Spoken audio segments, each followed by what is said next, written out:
Check 1 2 1 2 check. Welcome to the first technical difficulty of 2020. Yes, here we are after 5 minutes of fucking around. Yes. We are here for Wednesday's 2C3 Pod. Welcome, ladies and gentlemen. Yes. I am one of your hosts, Mitchell, along with one of my other hosts, Dylan. Yes, and we are here for our news and review episode, the big boy. Absolutely. Welcome to Wednesday, everybody. It's been a magnificent Wednesday, and you know why, Mitchell? Why's that? Because stuff has happened. Stuff? Yes. What stuff? Stuff we'll get into. Ooh, I like that. I Yeah. like that a lot. And this is the news and review, like I said. This is the episode that we Absolutely. put the most effort into. Yes, Even though my Friday descriptions, I take pride in those, but this is the one we put our most effort into. And if you enjoy or appreciate our effort that we put into this, Yes. which we are doing for free, we do have PayPal.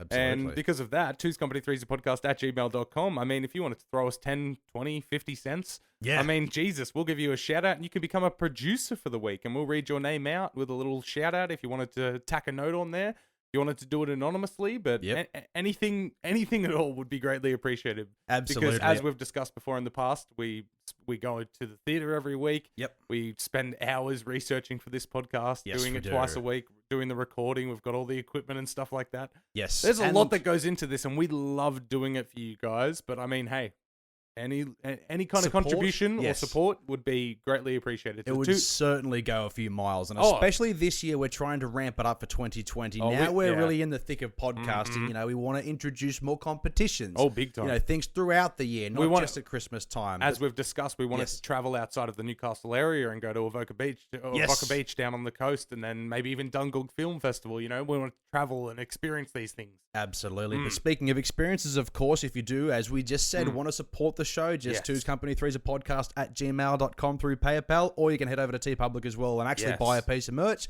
Yep. That money does come directly to the show and goes to supporting the show, of course. A portion of the money. A portion of the money. The rest of it is fees. A very light portion. Yes, the rest Yeah. of it is fees to the aggregators of those websites. That's right, but we would appreciate any kind of support. I mean, we don't want to sit here and beg, but we'll mention it each week, and maybe somebody will listen. Keep our fingers crossed. Who yes. knows? But for now, we don't really want to spend that. Sorry, my apologies. Very flustered. All right, Starting Take two. again. We don't really want to spend that. Fuck. All right, last chance. If I don't get it, just hit the button. Okay. All right. We don't really want to spend this many days at Peking or Drive in the 70s or 80s because it's time for 2C3 Pod, Albanian newspapers. Fuck.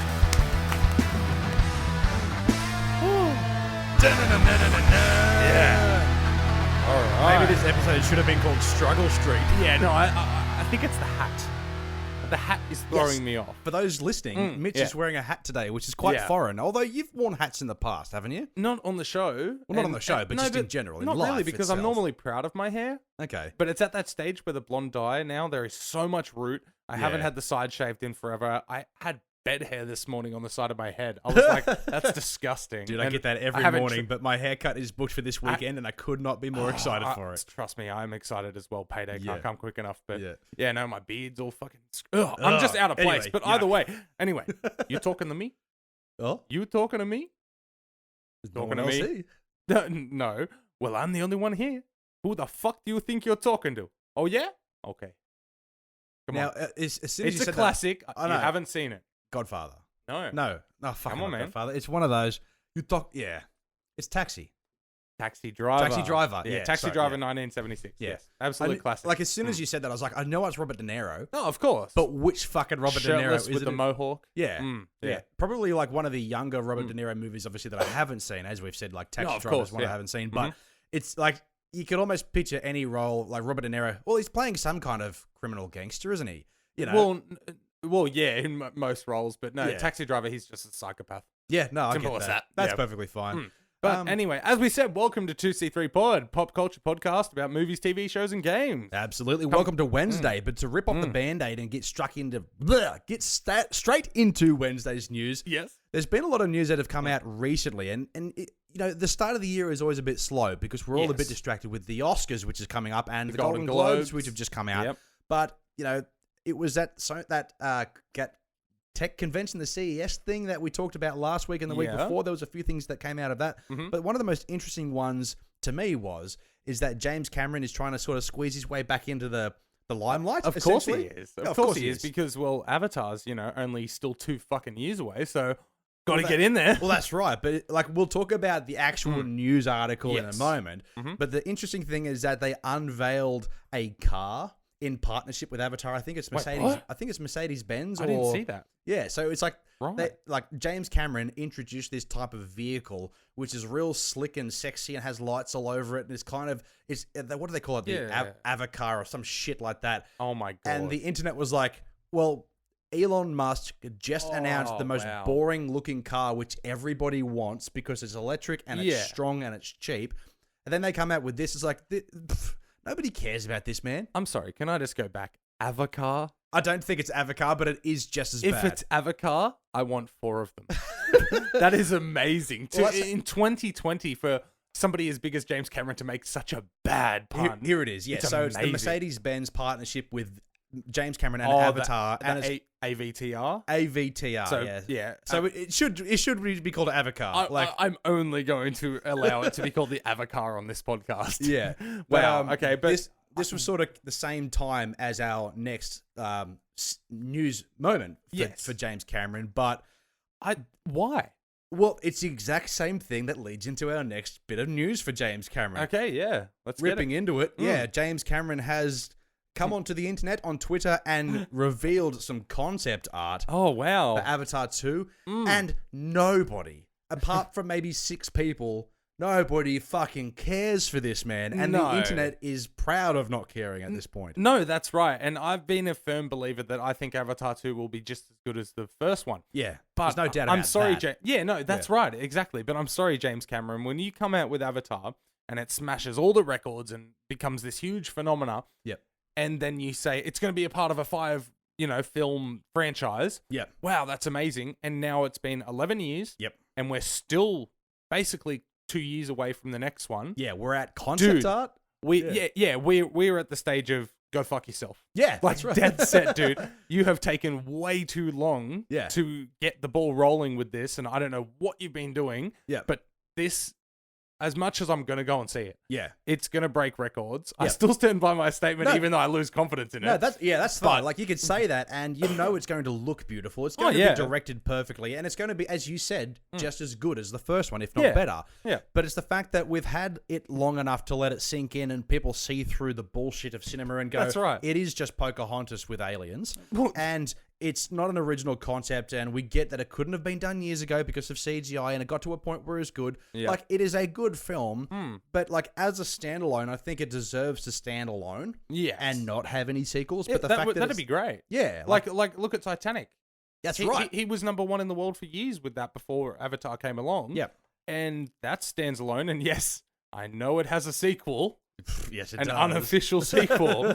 But I mean, that one stands alone, and he's never gone, maybe I should go and spend 10 years making another one. No, there's no point, dude. That's right. Like, that's fantastic. Leave it.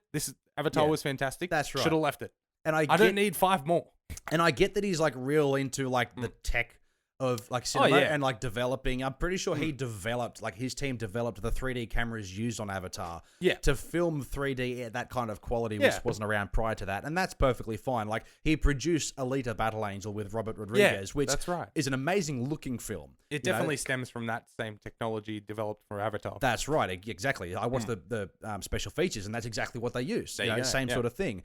So I get his passion for big technical productions, pushing the envelope. But in terms of like shoving this in our faces and going, this is the thing that you should all be looking forward to, everyone's going, no, that's right. Pretty sure a kid bring us an original idea or a Terminator reboot, fuck's sake. No, that's a kid in his basement could come up with this concept art in a couple of weeks. Like, they could do that. Like, fair enough, it does look visually stunning, but I mean, dude, it's basically just screenshots of a different location of Avatar. Yeah, like we've seen, we know we know what to expect. Yeah, you're not going to post Avatar. These and us go, whoa, Avatar's... look at them. There's water and a beach. Whoa, like, come on. Did you sift through the Twitter comments? Oh, no, I've seen a few, but So I sifted through a few of them. I don't have any like to say per se, but going through, there is a lot of support. Yeah. But they're all support from like people that are like, Avatar 2 was amazing. It's like, and everyone's going like, yeah, we get it. It was good, but leave it. Like, fuck off, James Cameron. My favorite Twitter comment that's from the article. Yeah. Does anyone even remember what happened in Avatar? Because all I remember is weird ponytail sex. Yes, that's like one of the first comments, one of the most popular ones. You know, exactly. And I get that idea. I get what they're going with that. So not only that too, but like obviously, it's been a while since Sam Worthington has done anything good. Because as I've mentioned on the podcast before, there's a movie called The Titan where he plays a blue alien and it's rubbish. Absolute rubbish. His performance is fucking What is rubbish. with that dude in Titans? Clash of the Titans, Wrath of the Titans, the Titan. Like, dude, bad give it up. acting. Like, Avatar. I get it. Like, he was good back then, but now I don't think he's a bankable star to bring in the big bucks. That's the thing. In my 2020. Head, in my head, Sam Worthington was nothing, Avatar, and then since then it's been nothing. Yeah. Like, well, it was the same year of Terminator He's Salvation. not a draw to me at all. Yeah. Like, that's what I mean. Like, at the time, there was Avatar, Terminator Salvation, which obviously has gone down as one of the ickier Terminator films, but that was at like the height of his career. Yeah. And those few big blockbuster films that came out where he was like, he wasn't even that good in them. No. Like, I don't mind Sam Worthington. He was great in Tap Dogs, which is like a great Australian iconic like tap dancing film. Of course, that movie's amazing. Yeah. But like in terms of these other films where he's going up against Christian Bale, and he's acting opposite Sigourney Weaver and some of the other you can see the vast differences between the high caliber actor and Sam Worthington. Yeah, like there's a very vast difference. Yeah. There's a reason this dude was a blue CGI object in this movie. I feel like he was the Chris Hemsworth of his time, but Chris Hemsworth has like escalated that tenfold. No, that's right. And Chris Hemsworth like kept banking on it and doing the same thing. He wasn't trying to. I don't know. Sam Worthington. I don't know what happened there, but something. Yeah, I don't know. Yeah, something is up. But he's gonna make bank for the rest of his life with Avatar 2, 3, 4, 5. Like so. 1 with the re-release. Oh, that's another thing. I'm not sure if we talked about this, or maybe we did. Maybe we talked about it off air. Is that we were kind of wrong about our expectations for Avatar franchise being the highest grossing film of all time. Is that James? I think we discussed this. I can't quite remember. Like our audience may be able to remind us, but like James Cameron was like, "Yeah, we'll let Avengers have their fun being on the top," but he wants a re-release of Avatar to bring Avatar 1 back on top. You remember last year on the podcast, very early into our run, I said that was going to happen last year for the 10-year anniversary. Didn't happen, but it's going to. Yes, absolutely. It's going to happen, and Avatar will be number 1 again. Yeah, so I think everybody kind of looked at this and went, Avatar 2 may or may not beat Avengers Endgame. That's one argument, but the other argument is... I stand by it. The other argument that nobody really noticed was part of the discussion. Yeah, that Avatar's just going to sneak back and take over. Avatar 1, not 2. No, that's number right. 1 is going to take it back. Because I'll look it up right now, but sorry, I just completely lost my train of thought, but Avengers Endgame, yes, we all saw that it was going to be number 1, but it didn't make that gap. It didn't have that huge gap that everyone expected. 17 mil or not even? It's basically like a day's box office for Avatar if it re-released. Yes. Like, it's very, very low. Yeah, and people will want to see that again. There'll be people who are naive about the film and go, yeah, it's just a film. Let's go see it. That's fine. Yeah. There'll be others who are like, yeah, it was a technical marvel. I do want the chance to see this again on the big screen because as soon as other like older films come back on the big screen for like a one-day showing, I love watching those. Yeah, no, and I honestly will go back just to support my case of Avatar overtaking Avengers. But, take it. Dude, legit, if they bring it back for literally one session for one day in like theaters across the world. 3D? Well, no, not even that. It will overtake. It's only $8 million. Yeah.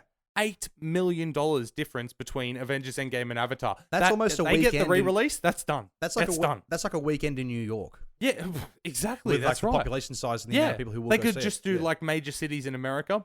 Bam, number 1 again. You wouldn't be able to re-release Endgame again because it's had its run twice. You might in 10 years. That's right, but not now. But even then, there's the difference between the... we'll end on this topic soon. We've been talking for a while about it, but we'll end on this soon. But the difference is Avatar is, at the moment, 1 film. Yes. Avengers Endgame, you re-release that in 10 years, they're going to have to do a fucking marathon of 20 films. Yeah. You know what I mean? Like, so you can re-release Avatar by itself because it's the first and only one at this current stage, or even in another 5-10 years, there'll be a few more, but it's the original. Yes. Endgame is the end.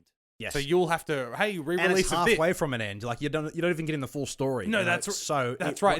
It's the back ending of the ending. You know, so if they really release that in 10 years as an anniversary, they're going to have to say, and don't forget to watch the other 16 films to make sure you're up to date. Like, not only that too, but we'll now have kids that have grown up with like the Phase 4 of Avengers or the Marvel Cinematic Universe. Yeah. And then there's going to be an explosion. Well, not just between now and 10 years from now, there's going to be so many more cinema goers. If people are still going to the cinema at that point. They will be. Well, we will be, that's for sure. Fucking A. But there'll be an explosion of younger audiences coming in, and also people our age and older will be in our 40s by then, or thereabouts, taking our children to see those films. You know, so it'll be like us taking our grandparents who have no interest in Avengers. That's right. But everybody's going to have an interest in it. That's right. So, they may do a re-release of the Infinity Saga years later, and it may blow out the box office. But then those same people that are growing up with those Marvel movies are also growing up with the next phase of Avatar films. That's right. So they'll probably stay neck and neck until something wipes them out, which will most likely be an asteroid wiping out the human race at that point. Yeah, either that or Disney finally, knuckles down and gets one of their animations to be number one forever, you know? Toy Story 10. I was going to say Frozen 34, yeah. Absolutely. Anyways. But moving on to some exciting news, because I love talking about horror things. Of course you do. Because I'm not sure if you've noticed in the notes, but in terms of our YouTube exclusive videos, rather than just ripping off all these top 10 lists, I'm happy to do like franchise discussions. Oh, fuck yeah. Because I've recently watched every single Hellraiser film. Oh, are you referencing the news that I chucked in there? Yes, I'm just making point that no, that's fine. I get super ecstatic and excited about horror things. You're giddy, right? And I would really like for you to catch up on those final 2 Hellraiser films. I know you haven't seen the last 2 of them, but I have them for you. Yep. And we can fucking because I've got so much I want to fucking talk to you about with those films. Yeah. But Cthulhu? Yes. Cthulhu? Everybody's got a different pronunciation, but the H.P. Lovecraft film. Take it away, Mitchell. Yes. Well, we found out this week that the upcoming, it's been released through festivals. Yes. But the Nicolas Cage Color Out of Space, H.P. Lovecraft. Yep. That's going to be the start of a trilogy. Fuck yes. Of H.P. Lovecraft readaptations. Fuck yes. Yes, because H.P. Lovecraft has, I haven't personally seen or read any of the H.P. Lovecraft stories, but everything I like in pop culture has been influenced in one way or another from H.P. Lovecraft stories. Yes. And what has me really excited is like the Color Out of Space looks amazing. I'm yet to see it. I'm not even. Is it even out yet or not yet? I was gonna bring it up later on in the discussion, but it had its festival runs. Yep. It's had a US release early this year. Look what's coming soon to Event Cinemas. Oh, it's coming to Event. May not be Glendale and Kantara, but 6th of February is the Australian release date for Color Out of Space. Yes. It's coming to a big chain like Event. There's hope. There's hope. Fucking hope, dude. Yes. We may have to travel to George Street or something like that, but I would fucking do that, man, because the fact that Color Out of Space is coming to Event and Nicolas Cage is back on the big screen with H.P. Lovecraft, holy crap. You did it, man. You did it. This is why it's so amazing. Remember, when we last spoke about this film, it had been in October, I think, in Melbourne for Monster Fest or something, and it was doing all the festivals across America, and we discussed, it'll just go straight to DVD or digital release, blah, blah, blah. Turns out, no, they found a distribution deal, and it's coming to Australian theaters 6th of February. That's only a couple weeks, dude. Yeah. I'm really excited for that. Hell yeah. I'm hoping we do get the chance. I'm hoping with that coming out, that's going to be the first of a new trilogy. Yes, absolutely. And what really has me excited is that, yes, there's been plenty of movies and TV series with big tentacle-like water monsters that we've seen 100 times before, but we've never really seen a definitive version of the character of Cthulhu. Yes. You know, and in the image that we've got at the moment, you can just Google it. Fucking CTHULHU. Yeah, Cthulhu. Everybody has their iterations Actually, of just Lovecraft trilogy. There'll be a news article up the top. Yeah, just that's Google right. That. Yeah. But I'm really looking forward to any kind of modern day retelling of like these sort of things. So I can not only just catch up on the stories and the visions that inspired so many things that I like. Absolutely. As we said, if it's part of a trilogy too, that's even better. That means there's some balls behind this fucking thing. Not just that, there's some planning. There's some all right, let's do this right, Yeah. And when we first saw the trailer for Color Out of Space a few months ago on Trailer Park, it looked a little bit indie, but it still looked really good. But turns out there was plans for this to kickstart this trilogy, and maybe there's been good reception from all that festival touring that it's done, and yeah, it looks like we're going to get a really good result out of this, and Lovecraft's name's going to keep living on, so I'm excited as shit, man. And that's the thing, like, fair enough, a lot of these like writers were around a long time ago, but they had some massive influences. But I mentioned this on the podcast a few episodes ago. There's another science fiction writer from, I think it was the 1920s. Yeah. The one that you mentioned previously. Isaac Asimov. Yeah. Yeah. There's so many great stories about artificial intelligence and robotics and that could spawn its own well-respected franchise. Yeah. You really, and you could, like, some of them are quite in depth. You could turn them into horror thriller sort of. Oh, absolutely. What would happen if robots turned on you? The best part about those ones and those stories from that time frame is they had nothing to reference. No, they were just pure imagination. Exactly, that's pure imagination, and that's so exciting to me. Those possible stories coming to like be developed, hopefully one day. Modern, respectful retellings of Asimov, Lovecraft, and those kind of older storytellers. Fucking, I mean, Shakespeare's had it done. Yeah, he's had like all of his things redone over the years. Hopefully, we don't have to wait like Shakespeare did hundreds of years. Like Asimov in the 20s and Lovecraft in the 50s, 60s. Yeah. Hopefully, we don't have to wait hundreds of years before they're like, maybe we should tell these stories. That's right. Yeah, unlike and they definitely deserve it, especially with like the abilities of technical production with CGI and things like that these days. I'd even love them using the setting of the 20s and do it in that time frame. Yes. Not trying to take that story and go, how can we adapt that to what we actually have now as technology? Just go back to then and just have that technology then, like tell the story. Tell that story in the time frame that was intended. That works in a way where, like, the people of that time, they don't know what we know now regarding technology, so you can play on that fear of the unknown. Like, what the fuck is these things? There is something that has done that recently, which hasn't gone down too well apparently, and that's War of the Worlds. Yeah. I think it's not HBO, but it was some sort of smallish television sort of production company remade essentially a TV series based on War of the Worlds, where it was set around the time that the original War of the Worlds broadcast occurred. Okay. I told myself I didn't know this existed. I really wanted to watch it. BBC. BBC, yeah. So it wasn't like HBO, but it was one of those mods. No. Yeah, British. Yeah.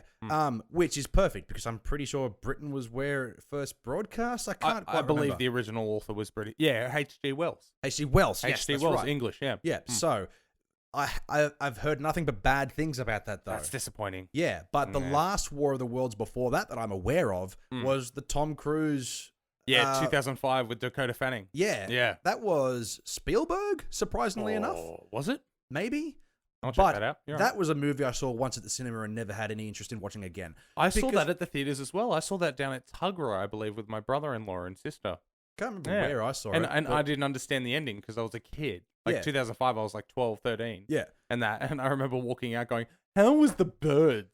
How did the birds sing? And he's like, no, that was just showing that the shields were down. And I was like, oh, that makes sense. Yeah. But the thing that I love about it is that before any of those TV shows and movies ever occurred, well before the Tom Cruise movie, is that my brother and I used to sit in my bedroom, the room next door, as kids with tapes.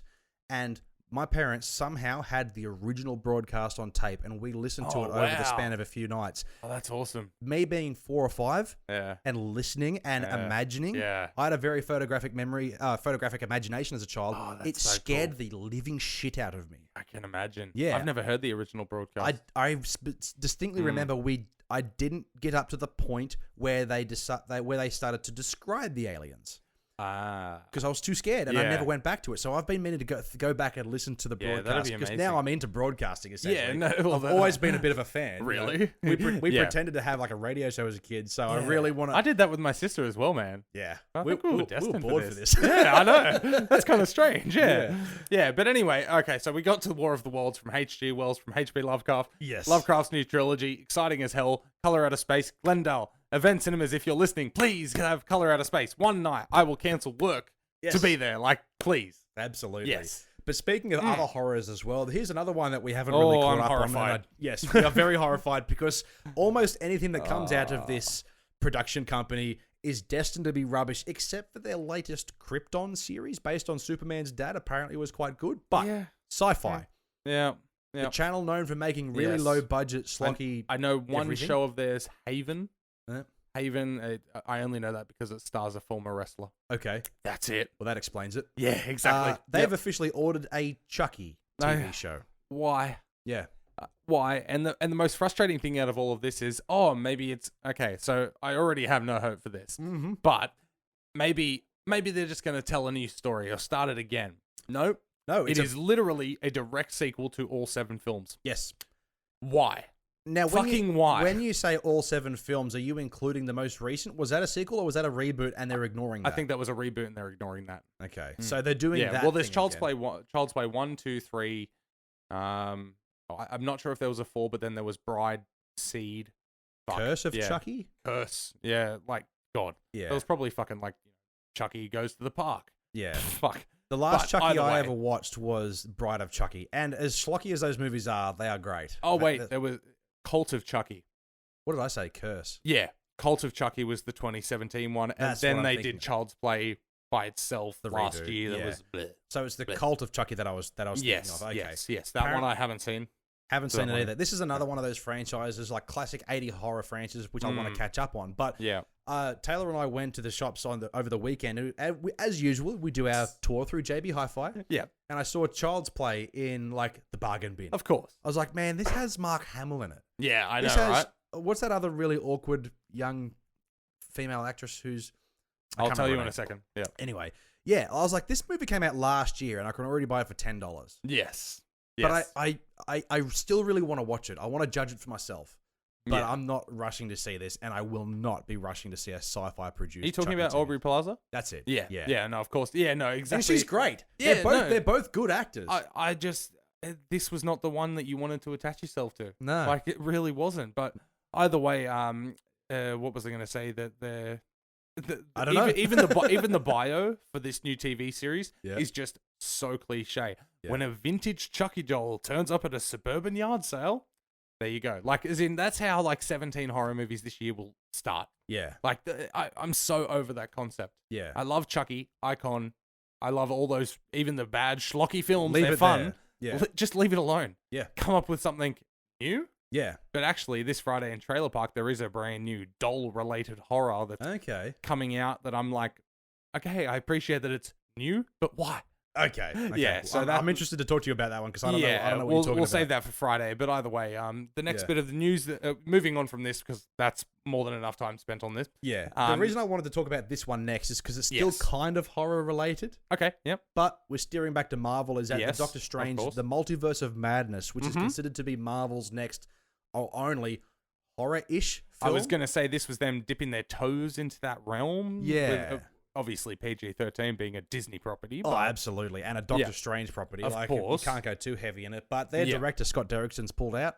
Wow. Over creative differences, which seems to be a fairly standard thing. It seems to be common. It almost seems like any big budget film that's getting made, the producers or production company would have like 3 directors on standby. Yes. Like, I feel like that's just common now where they hire old mate and then they're like, we'll see how he goes. Yeah, we'll see how he goes. That's right. We'll get some buzz around it. But not only that, but being Marvel, like they have the story laid out. They know what they want. They need someone to come in and be a good little puppy dog and do things the Marvel way. And if they have differences, they go, well, what about this? What about this? What about this? What about this? Yes, Marvel do take some risks. There are some... what I mean by that is there are some visual risks they take, especially if they're appealing to younger audiences. Like, for example, spoiler alert, Spider-Man Far From Home, there's the moment where Tony Stark's literally a zombie crawling out of the grave. Yeah, true. I forgot about that. Yes, that movie's pretty forgettable. But what I'm saying is that's a fairly risky move, especially for Spider-Man, where you expect people to be taking their 10-year-old kids to have Tony Stark fucking crawl his way out of the ground with bugs in his eyes. You know, with the Multiverse of Madness dipping its toes into the horror elements, I would still expect them to have a few of those Marvel line crossing moments.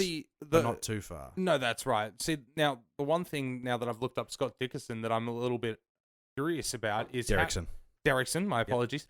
How did they lose him? Because he was the original director for Doctor Strange. Yeah. So how did it get to? They've already worked together. Yeah. They've already done this. How has it come now that he's signed on for the sequel? You wrote and directed the first one. Good job. Yeah. And now it's creative differences. I'm concerned that maybe he wasn't wanting the horror aspect.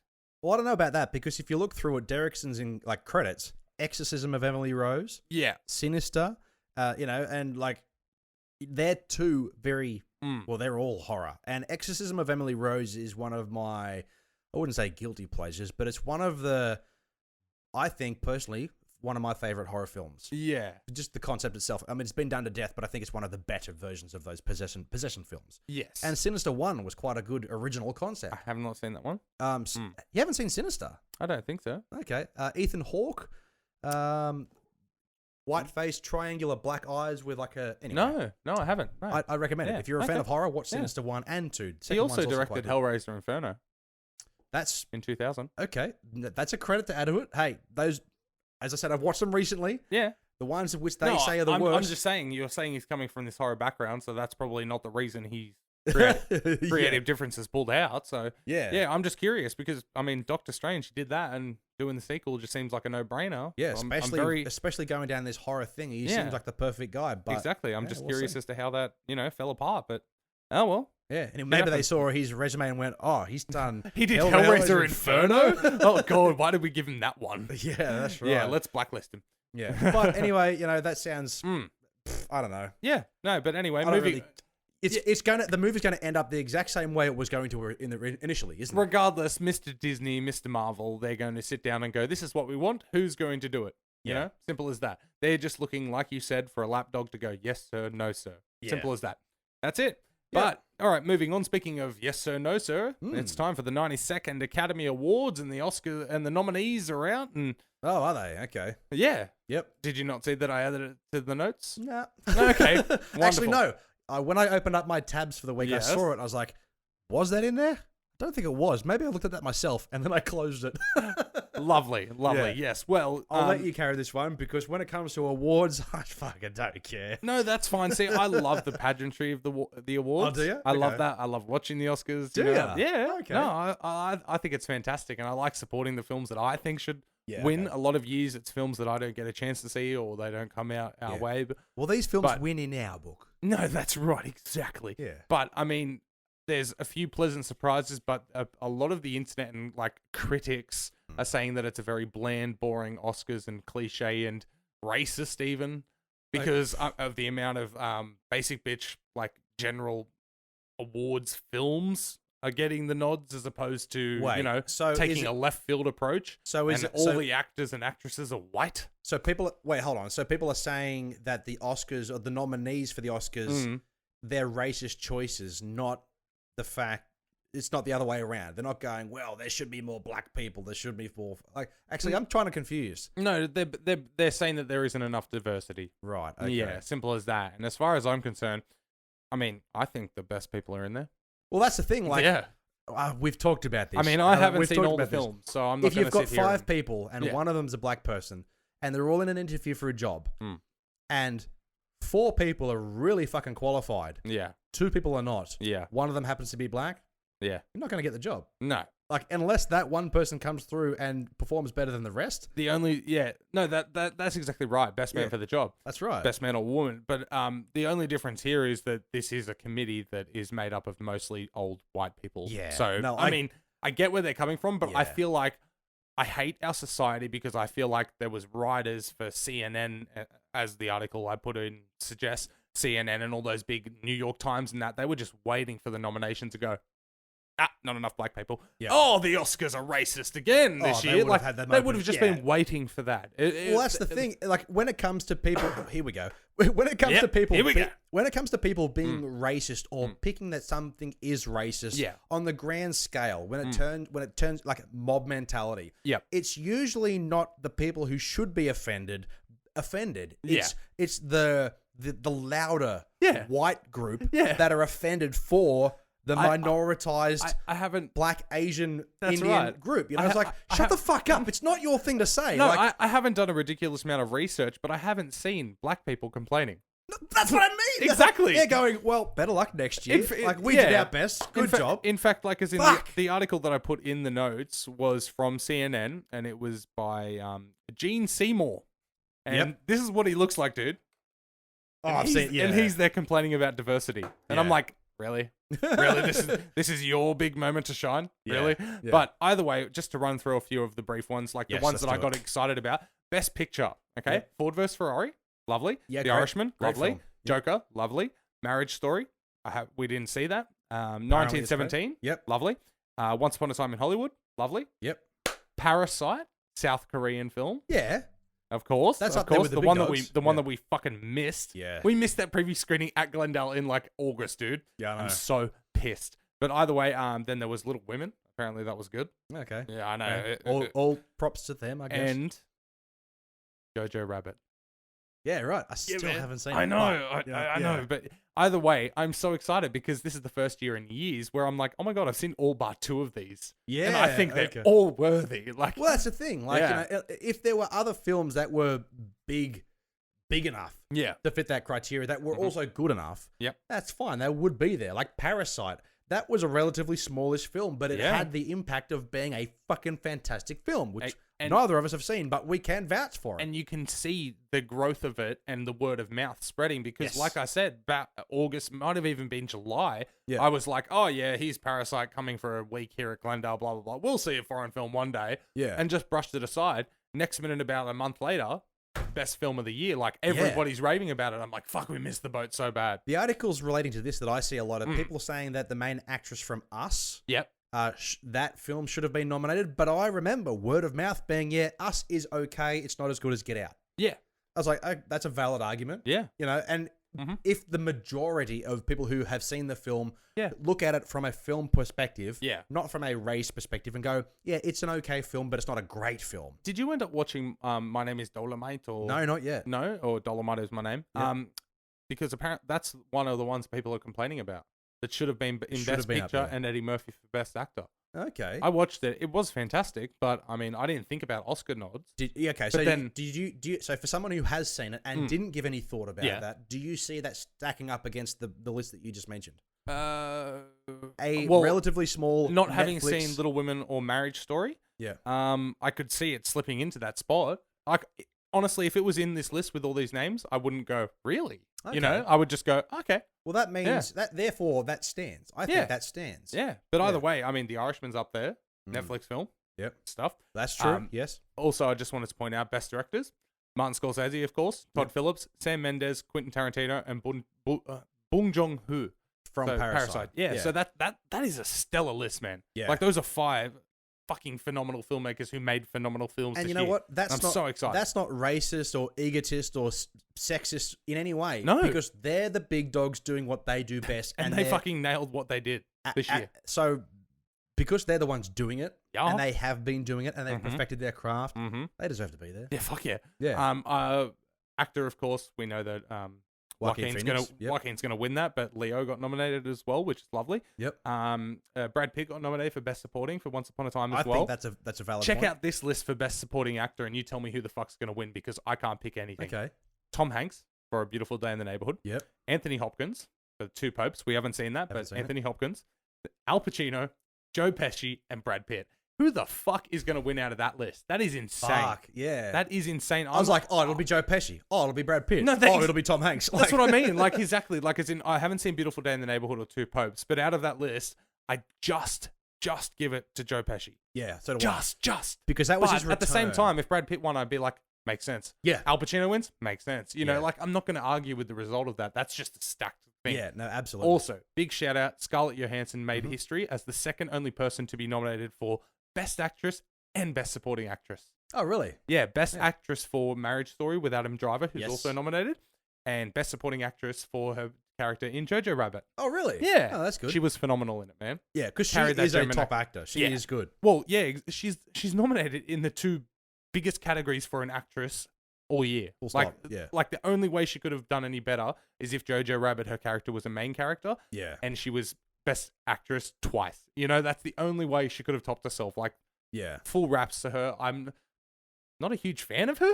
Yeah. Like, I'm kind of over her, but at the same time, I like that she's actually doing roles that require acting. chops. Well, that's it. I remember seeing a video on Twitter where it was like a scene from Marriage Story. Yeah. Where Adam Driver's and Scarlett Johansson's characters are just screaming at each other. Yeah. And they're reading the script and acting it word for fucking word. There was no ad-lib in it. Yeah. And I was like, how fucking talented do you have to be to remember your lines like that and deliver them so naturally? Like, they're like, I get it. Yeah. And the thing, like with Joaquin Phoenix as Joker, his performance, I watched it again the other day. I went out and bought it. And I sat down and I watched it. And I was like, this movie is fucking phenomenal. Yeah, it really is. And everything about it, like, as I've mentioned last week, what I like about movies now, I look at them a bit more critically. I still sit down to enjoy them, but I've also learned to pick them apart. Yes. When you're watching a film like that, the score, next level. The cinematography, the deliberancy, next level. But the performance was fucking outstanding. Yes. Absolutely. Outstanding. Absolutely. And that's the best part about this list and having seen most of these films. Yeah. The one that we saw this week, man. Yep.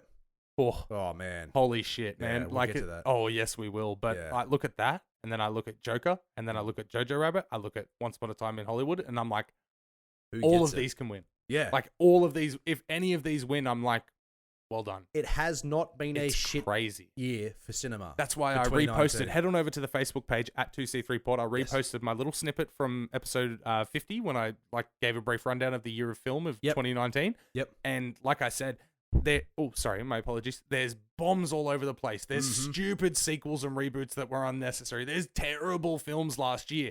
But last year for film and actual cinematography, delivery, original stories and concepts and all of that coming to the big screen, there was so many amazing films that those bombs and stuff, they're just brushed under the rug. Forget about that's it. Right. There's enough distraction of good films. Last year was the biggest year in cinema ever. Yep.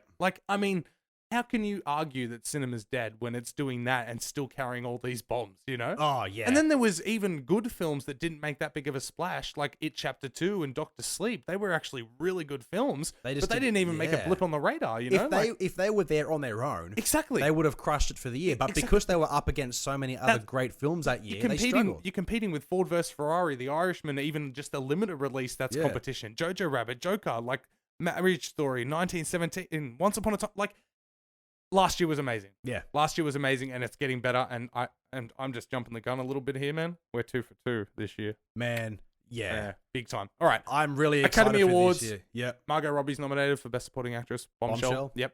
I saw the trailer for that again the other day. Looks quite good. Please? Yeah. Thank you. Good. I want to keep this streak alive, and I feel like Bombshell's our best track this year. Yeah. But that's one thing I'm really looking forward to is that I haven't wasted my money this Exactly. year. Exactly. That's right. So this Friday, make sure you check out Yassel Pass, 6 a.m. Friday morning. Okay. But moving on, we've got a bit of gaming news before we get into the review. A little bit of gaming news, but I kind of want to dive straight into the review. Yeah. Just run through the gaming news, man. Okay. There's not a ton. Very quickly, Marvel's Avengers has been delayed. Obviously, due to a bit of spit and polish. That's fine. A lot of games have been delayed. Kind of expect that. Yeah. There's, as of yesterday, of this release, so being Tuesday, we had a fresh, brand new, spanking trailer for Doom Eternal. Ooh. And it just looks a billion times fucking better than I expected. I'm sure you're And they're delivering on the story. I could talk about that until the cows come home. Yeah. We will do a YouTube video of Dylan and Doom. Yep. There's also, on the same day, released another full-length trailer and give us a very good look at Resident Evil 3 Remake and Nemesis who chases you constantly. Oh, man, I cannot wait. I haven't watched the new one, but I did see the one before the trailer, and it looks terrifying. Oh, yeah, you should watch this one. The Nemesis chases you non-stop the entire fucking time. And when you get to play Resident Evil 2, you'll know what that's like. God. Because when the big baddie chases you... It's unscripted and unexpected the entire time, and it is frightening. Oh, God. The other thing as well is that Sony, yes, once again, just like we said last year, they're skipping E3 this year. Pulling the pin on E3, which is just, I don't get it. Apparently, there's an event they're gearing up for themselves, but I don't really care. And not only that, but at the same time, they don't really need it. No, that's right. They've already announced their PS5. They've already announced a few things. They can do it themselves. Honestly, they could hold no events ever again, and they'll still make money. Yeah, and I reckon they will still be the highest selling console. And if they started doing that, it probably would actually draw more people in because they'd be like, what's all this Sony about? Yeah, they don't announce anything. They just go, oh, here's a new console. Yeah. You know, that would draw intrigue and stuff. But either way, I saw a 10-second GIF today on Twitter, and it was just very small but hectic moments from PlayStation exclusives like Last of Us, God of War, Uncharted. And I was like, holy shit, that clip in itself showing those exclusives is enough to sell you on a PlayStation. And I thought about it. I was like, what Xbox exclusives can I say as an Xbox player that I could put together that I was like, Halo, Gears of War, a couple of others. I was like, these are games that I haven't played or liked in years. Yeah. I have played The Last of Us, and it's great. Yeah, I've heard nothing but great things about God of War. Spider-Man 2. Oh, God of War, man. Yeah. Oh, my shift mate at work, he says, I think it was God of War 3 was like the last one or something like that. No, the most recent one was just called God of War. It's like a standalone thing. But well, it might have been that. Yeah, but it might have been, well, it was probably that, but he said that is his favorite game of all time. Yeah. And he's like a dead set gamer. Like just that franchise, No, that game. Oh, that game. That last game is the greatest game he's ever played. That's he's what I'm played saying. It like 6 times. Like, that's what I mean. Like if you're getting to the age, if you're getting to a point in life where you're trying to decide which way you want to go, people are like, oh, well, I'll just build a PC next. But then the technology for console comes out and it's like, oh, maybe I do want a console. Exactly.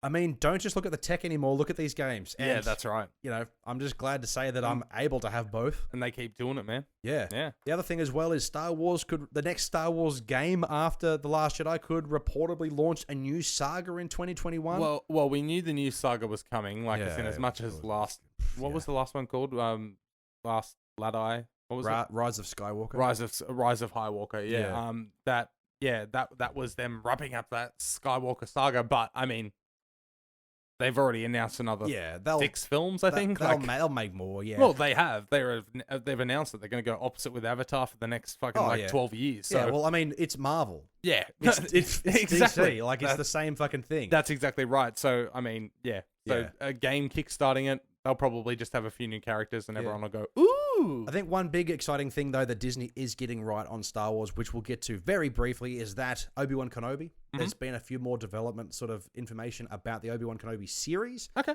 Off the back of The Mandalorian, which, yes, it is fantastic. Yeah. As much as it is just like, hey, here's this high-budget thing. We know it'll bring in your attention.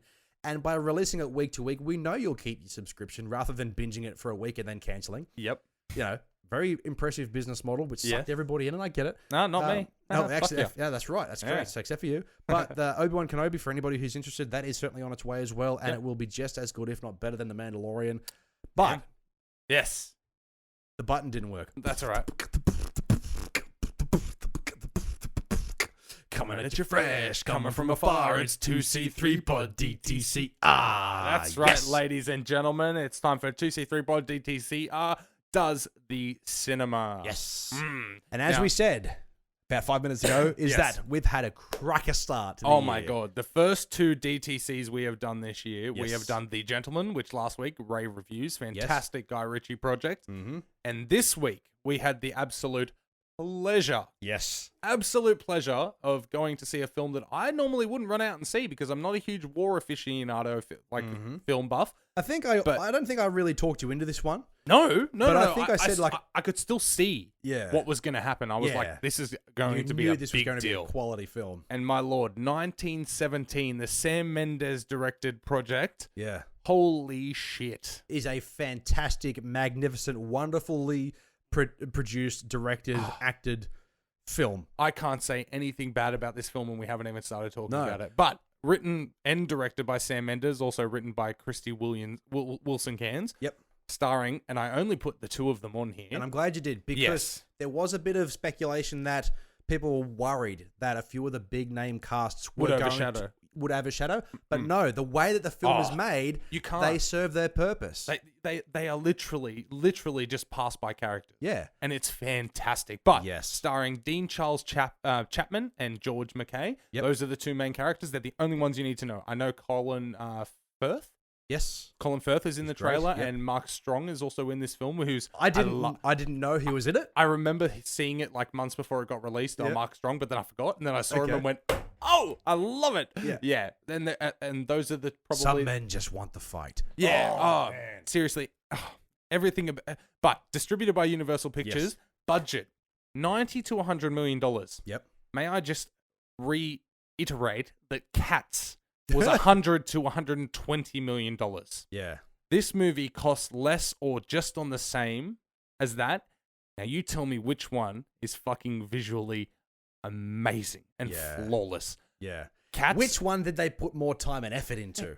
100%. Which one did they spend the penny right? Like, yes, absolutely. I mean, Cats. I only just learnt recently. 9 months start of production to film being released. Yeah, that's the fucking problem. Yeah, that is the fucking problem. That's why because did you know why they sent out the re-edited, like the better version? Because there's a scene of Judi Dench or whatever, like, you know, as a cat with a human hand. I did hear about that. And they had to send out a new copy fixing that issue. I'm like, I'm sorry, that's how rushed you put this piece of shit out. Like, what really? we mentioned with about like less than 10 minutes ago. Sorry, we won't spend longer on Cats because it doesn't deserve it. But one thing that we just talked about in terms of gaming news is that when something isn't quite finished, push it back. Exactly. And not all games get pushed back, but some movies do get pushed back. Yeah. And when it comes to things Sonic. like that, with Sonic. Yeah. A fucking hand. Yeah. A literal I'm sorry, the movie's called Cats, about cats, and you somehow let the final product go out with a character with their hands. Yeah. Really? Yeah. Really? But that also just shows you how much CGI bullshit is in that movie. Oh, the fact that she was just there wearing some fur and they just CGI'd everything else on her. Yeah. Like, ugh, it's disgusting. Anyway. More than enough time. Yes. I only wanted to bring up about the budget. So one thing I did want to bring up about the budget too, being around $90 million, is that a long time ago there was a fantastic film that came out called Castaway. And I remember thinking about that film, thinking it was filmed on an island, one fucking dude, and a ball. Yeah.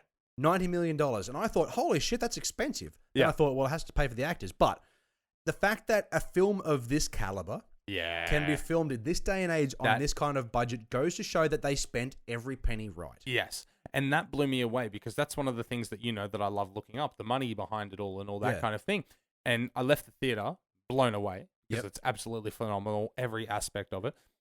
And then I was like, all right, I'll do my research for the show. Looked it up and I was like, $100 million.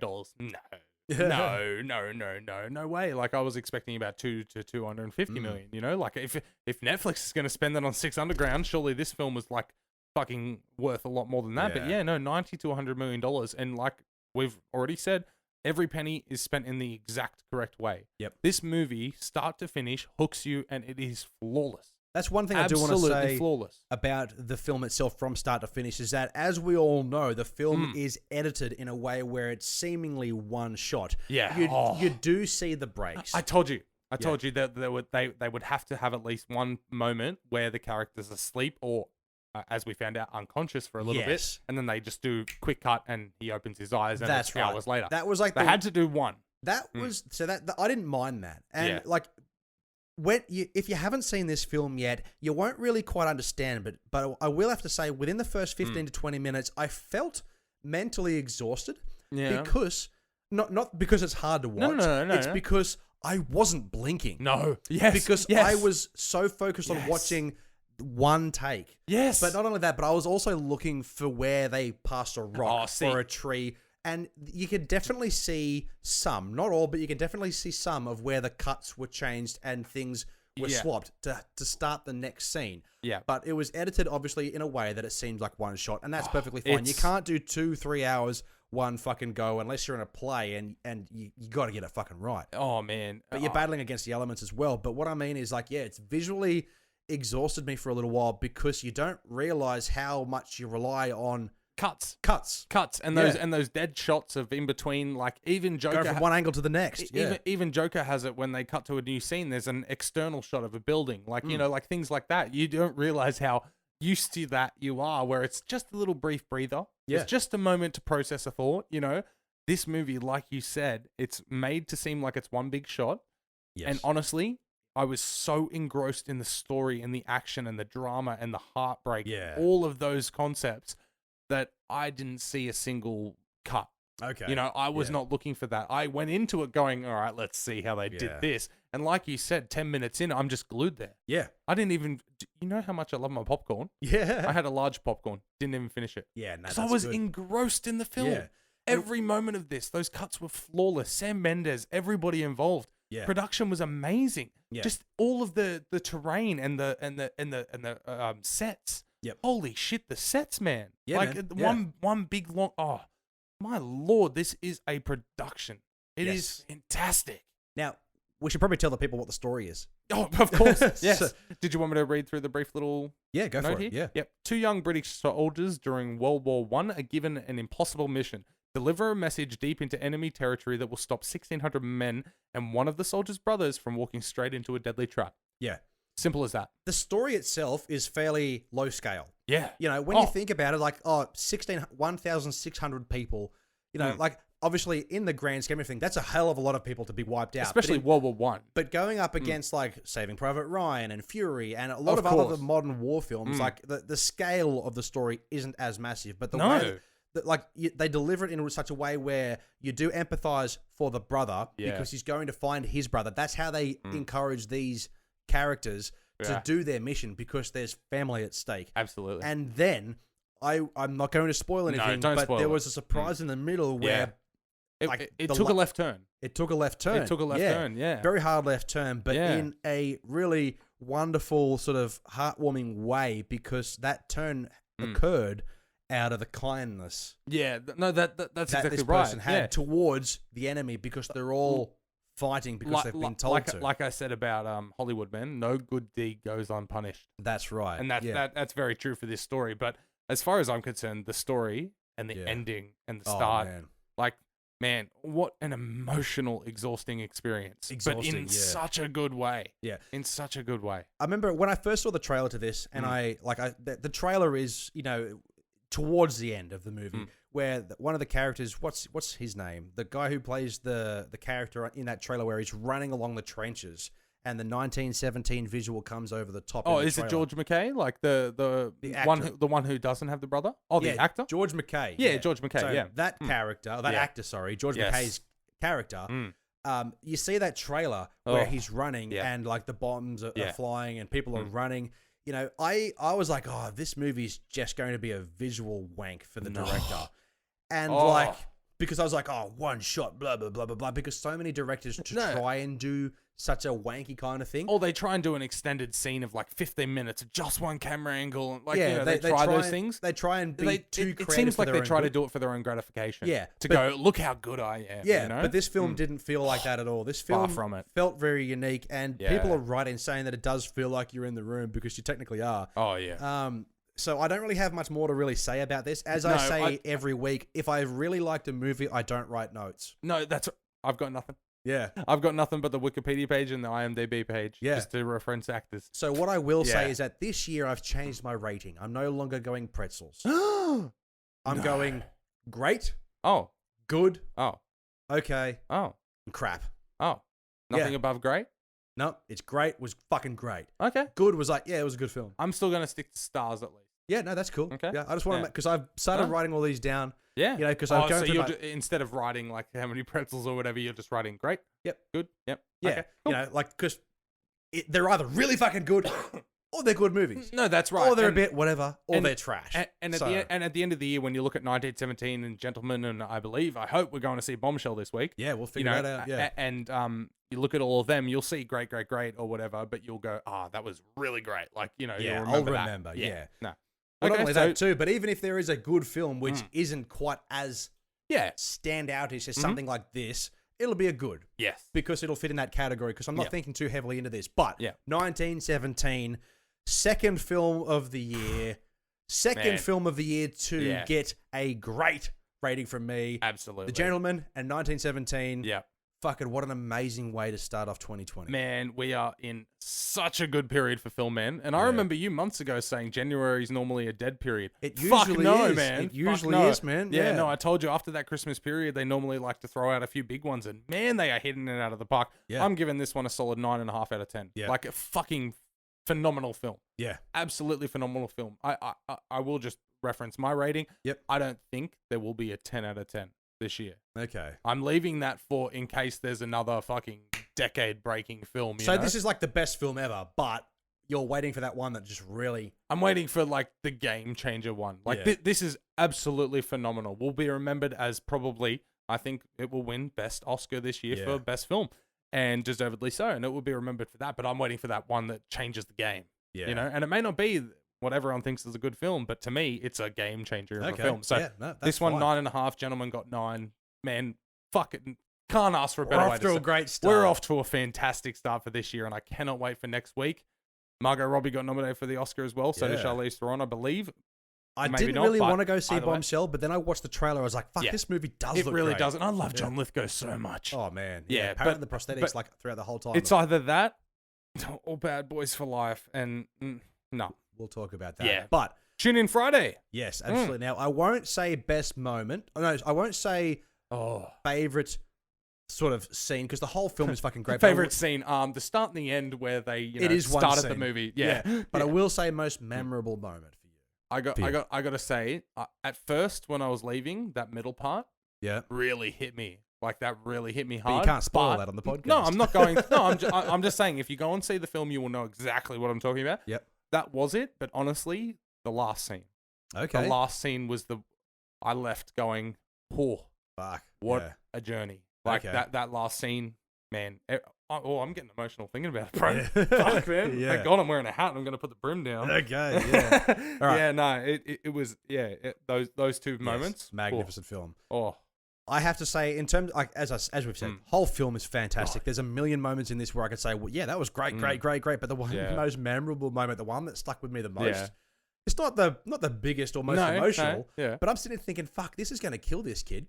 Because he cuts his hand on barbed wire, then sticks it through a dead body. Yes, and I was like, "That's gonna get infected." Yeah, that's not a spoiler at all. But that just shows you the grittiness of what it was like in 1917. The set, where it's been blown to bits. There's bodies, the brown, and then they reach the grass. Mm-hmm. Oh man, the set, seeing that, and the landscape was fucking phenomenal. That's probably the cinematography, the visuals of this film is just amazing. That's why I was blown away by the budget. And the fact that they spent everything to a T. Yes. Every dollar had a purpose. Yeah. And it's just deserving of every possible accolade. Absolutely. But that has been 2C3 Pod DTCR, and that has been the show. Yes, thank you for tuning in on our Wednesday. That has been the show, ladies and gentlemen. Now, we are 2C3 Pod, and you can find us at 2C3 Pod on Facebook, Instagram, and Twitter, of course. That's right. And wherever you're listening or watching, make sure you check us out on your preferred platform. We are available on Podbean, Spotify, Apple Podcasts, and of course, YouTube. Big Summer Blowout. Now, as we said at the beginning of the show, you can support the show. If you want, head over to tpublic.com where you can get yourself a small bit of merch. You can get yourself a t-shirt, a sticker, a mug, and a fridge magnet, of course, if you want to support the show in a way that gives you something in return. But you can also send us a buck. That's right. Two's Company Three's a Podcast at gmail.com. If you would like to hit us up at PayPal, doesn't matter if it's 5 cents, 10 cents, $1, $2, $5, you can become a producer of the show, and we will gladly read out your name in support. And every dollar, every cent that comes to us is just amazing. Like, it would be amazing. So if you would like to support the show in that way, feel free to hit us up, 2's Company 3's Podcast at gmail.com, or just use that email and send us a line. Absolutely. Yeah. Now, we have new podcasts, new videos every bloody week, every Wednesday and every Friday. That is correct. We have 2 podcasts every week, and normally 4 YouTube videos every week, even though we've fallen off the wagon to start the year due to the illnesses, but we'll be back on track. Absolutely. Yeah. Now, thank you for tuning in. My name is Dylan. My co-host, his name is Mitchell. And don't forget that we are Two's Company and you are the podcast. I told myself I wasn't going to fuck this one up. And I got totally lost. It's all good.